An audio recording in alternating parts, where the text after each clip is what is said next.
Throughout history and across the globe, different countries have always revered their toughest warriors. Today, our headlines are topped with a new breed of elite fighters. SEALs, Spetsnaz, SAS, Delta. They are some of the most well-known special operations forces of the world. The best of the best. They've proven their effectiveness time and time again. But with current world events, the necessity for other countries to have their own specialized elite units is greater than ever.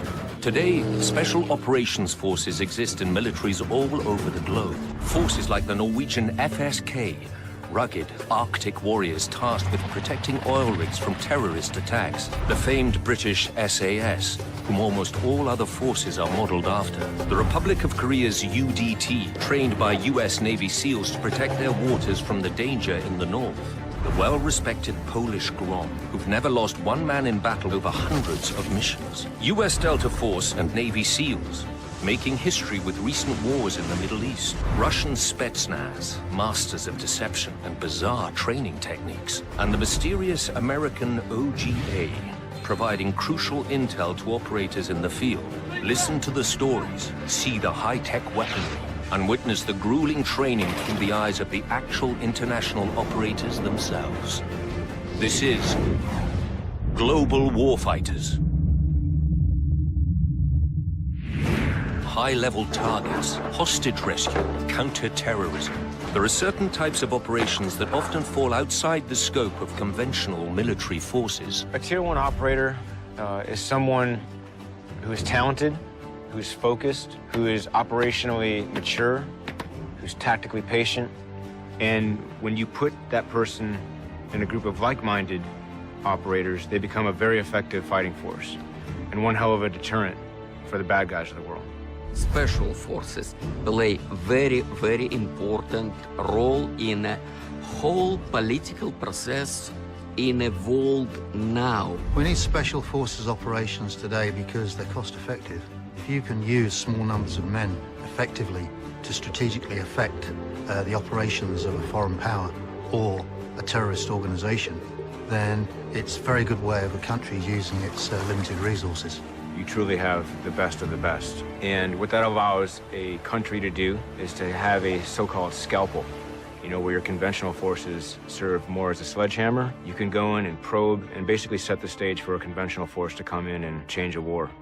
In the wake of major terrorist attacks and wars supported by the international community, the need for countries to develop their own special operations forces has grown.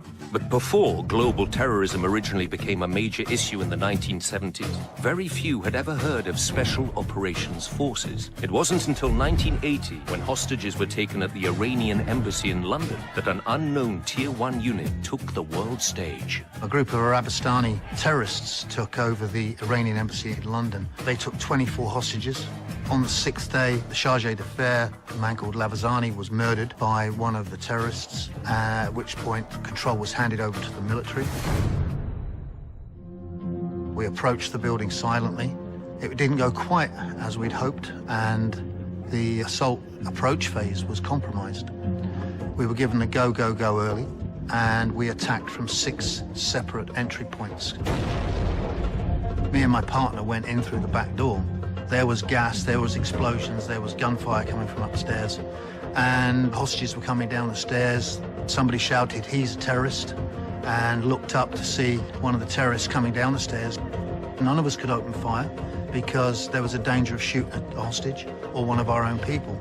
As he came clear at the bottom of the stairs, it was clear that he had a hand grenade in his hand. 3 of us shot him at the same time, and he collapsed in a ball.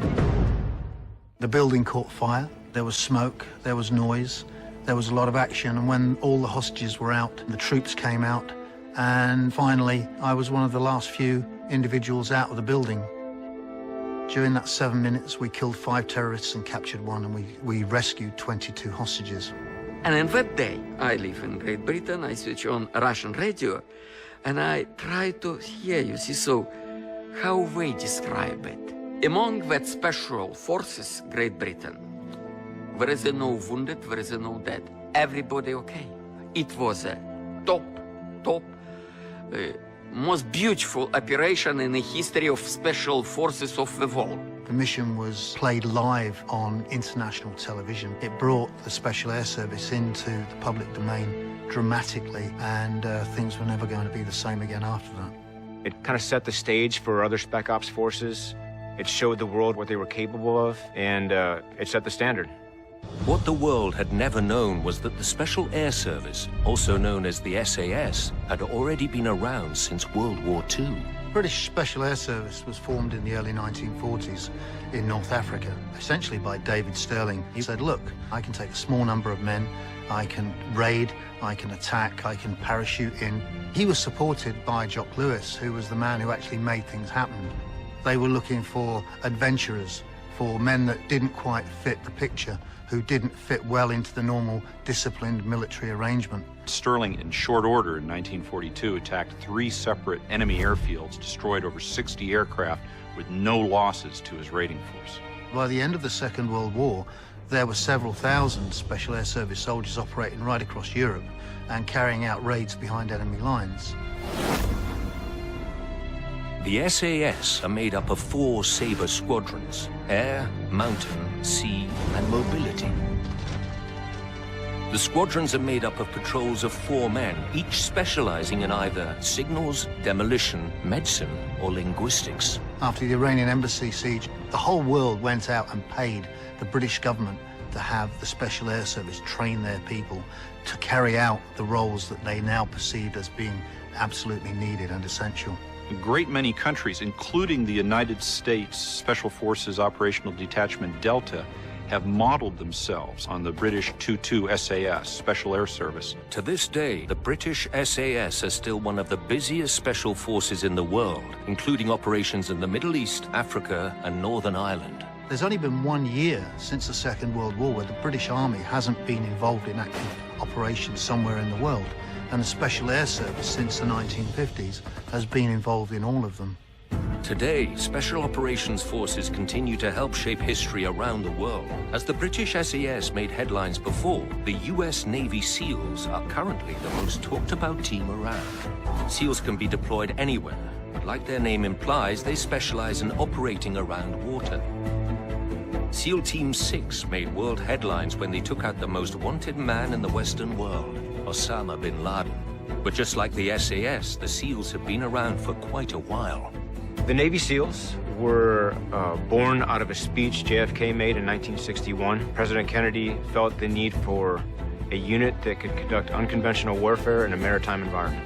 I am directing the Secretary of Defense to expand rapidly and substantially, in cooperation with our allies, the orientation of existing forces for the conduct of non-nuclear war, paramilitary operations, and sublimited or unconventional wars. The U.S. Navy SEALs' first success was in the Vietnam War as an unconventional warfare unit that wreaked havoc on the Viet Cong. They were known as the men with green faces because of the camouflage paint they used. What makes the United States Navy SEALs unique is how cold, dark, deep, salt water sorts men out. And this is what makes their selection process so rigorous, so demanding, and produces so few graduates. Not only do SEALs participate in standard special operations training, but they also have to learn to do it in, around, and over water. It's amazing just how comfortable these men can be in water, even in the most extreme situations. Some of the toughest training I've had to go through as a Navy SEAL, of course, is the initial BUDS, Basic Underwater Demolition SEAL training. That's roughly 6 months long. And probably the most famous week in there is called Hell Week, where we stay up for roughly 5 days straight. The SEALs' affinity to water raised a few eyebrows when they were deployed to a war in the desert. When SEALs first showed up at the beginning of the war in Afghanistan, we brought our high-speed assault craft, these boats. And some of the other forces looked at us like, why do you have boats in Afghanistan? Of course, we did have a reason. You know, we were counting on some follow-on missions maybe in the Horn of Africa. But we were relatively unproven on land, at least on a world stage. And we have certainly changed that over the last 11 or 12 years. It was this proving ground that led to the decision to let the SEALs take on the most high-profile special operation in history, a mission that's now the subject of books and Hollywood movies, which has created some controversy in the SEAL community. In regards to the bin Laden operation, As a community, we've agreed to kind of keep a lid on it out of respect for the operation itself and for future operations. There are crucial missions that these men participate in every day that we'll never know of. But whether they want it or not now, the US Navy SEALs are forever part of world history. It gave the USA a chance to hold its head high and say, we were going to do this. And wherever you go and wherever you hide, eventually we'll find you. And they managed to do that, and they proved it. It was very important from the morale of the Western world. When a Special Forces operator goes into the field, the physical tools he brings can be just as important as the intel he has to work with. The weapons have changed and developed over the years, but one fact remains true. You need the right tool for the right job. A large percentage of what Special Operations Forces do is counter-terrorism. Ideally, that means preventing acts of terrorism, but it also means stopping acts in progress. One of the most difficult missions for a Tier 1 unit to handle is a hostage rescue. When innocent people's lives are at stake, the training needed is ramped exponentially. In 2011, a ship and crew operated by South Korea was hijacked by pirates, and the Koreans showed the world just how hard they had been training. The Republic of Korea UDT, or Korean Navy SEALs, are heavily modeled after and often trained with their US SEAL brothers. With a constant threat looming at their border to the north, the UDT have good reason to always stay sharp. North Korean agents are a constant threat and have been known to use what are called midget submarines to infiltrate South Korean waters. The South Korean UDT are a unique bunch. They actually send guys through our pipeline, through our training, and take some of that knowledge back to their own units.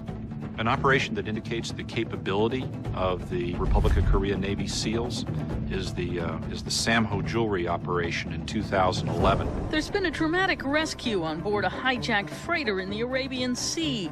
The early morning raid had been carried out with a South Korean destroyer and a Lynx helicopter providing covering fire.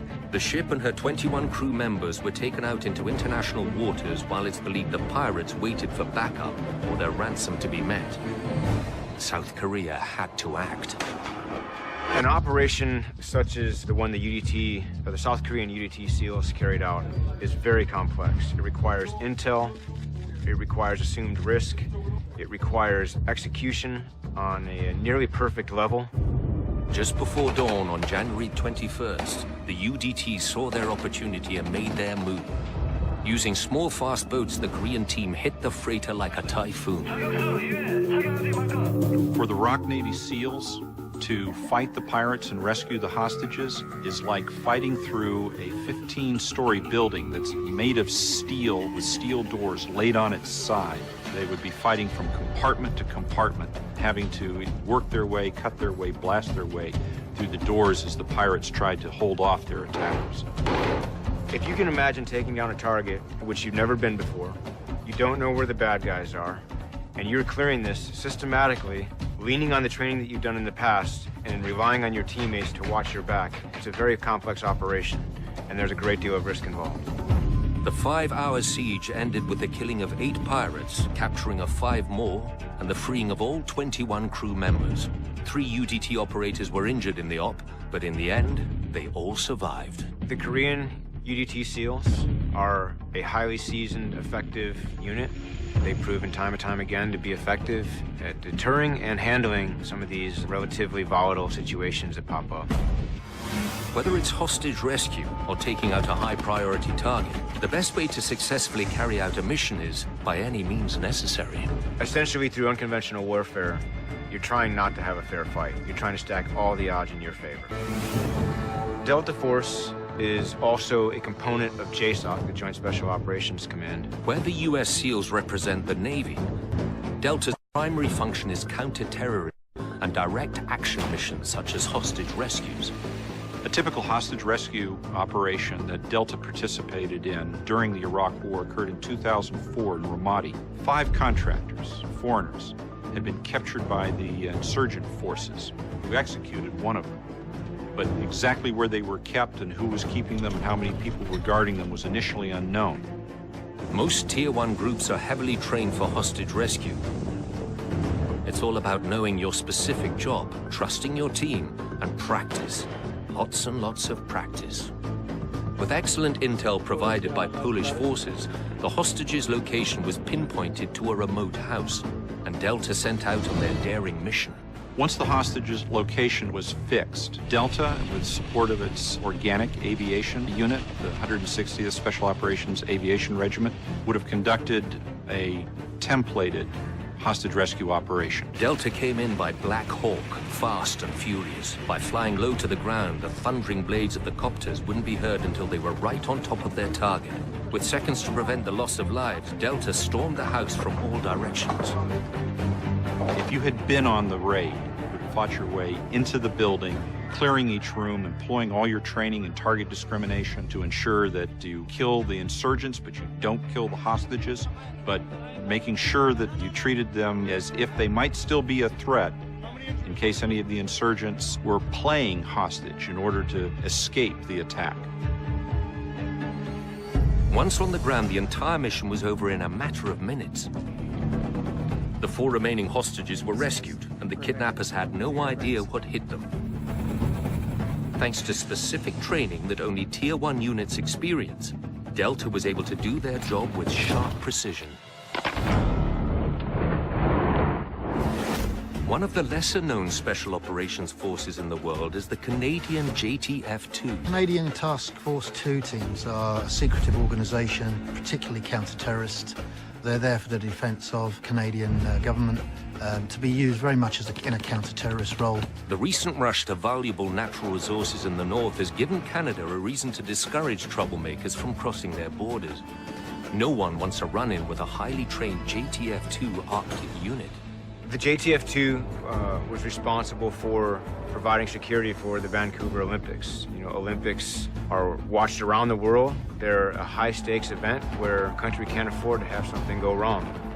The terrorist activity in the 1972 Munich Games set the stage for Tier 1 Spec Ops forces to be a part of future Olympic events. Canada has gone to great lengths to keep the JTF-2 out of the public eye. Secrecy is extremely important to all Special Operations Forces, and a reason for some operators to remain anonymous. When it comes to modern weapons, perhaps no gun has changed the way wars are fought on the ground than the sniper rifle. Just the fact that the enemy know we have snipers out there is a deterrent, will oftentimes make them take different routes or not conduct an operation altogether. The basic element that separates a special operator from a conventional soldier is the type of... And when you put that person in a group of like-minded operators, they become a very effective fighting force and one hell of a deterrent for the bad guys of the world. Special forces play very, very important role in a whole political process in a world now. We need special forces operations today because they're cost-effective. If you can use small numbers... Polish Grom, who've never lost one man in battle over hundreds of missions. US Delta Force and Navy SEALs, making history with recent wars in the Middle East. Russian Spetsnaz, masters of deception and bizarre training techniques. And the mysterious American OGA, providing crucial intel to operators in the field. Listen to the stories, see the high-tech weaponry, and witness the grueling training through the eyes of the actual international operators themselves. This is Global Warfighters. High-level targets, hostage rescue, counter-terrorism. There are certain types of operations that often fall outside the scope of conventional military forces. A Tier 1 operator is someone who is talented, who's focused, who is operationally mature, who's tactically patient. Throughout history and across the globe, different countries have always revered their toughest warriors. Today, our headlines are topped with a new breed of elite fighters. SEALs, Spetsnaz, SAS, Delta. They're some of the most well-known special operations forces of the world. The best of the best. They've proven their effectiveness time and time again. But with current world events, the necessity for other countries to have their own specialized elite units is greater than ever. Today, special operations forces exist in militaries all over the globe. Forces like the Norwegian FSK, rugged Arctic warriors tasked with protecting oil rigs from terrorist attacks. The famed British SAS, whom almost all other forces are modeled after. The Republic of Korea's UDT, trained by US Navy SEALs to protect their waters from the danger in the north. The well-respected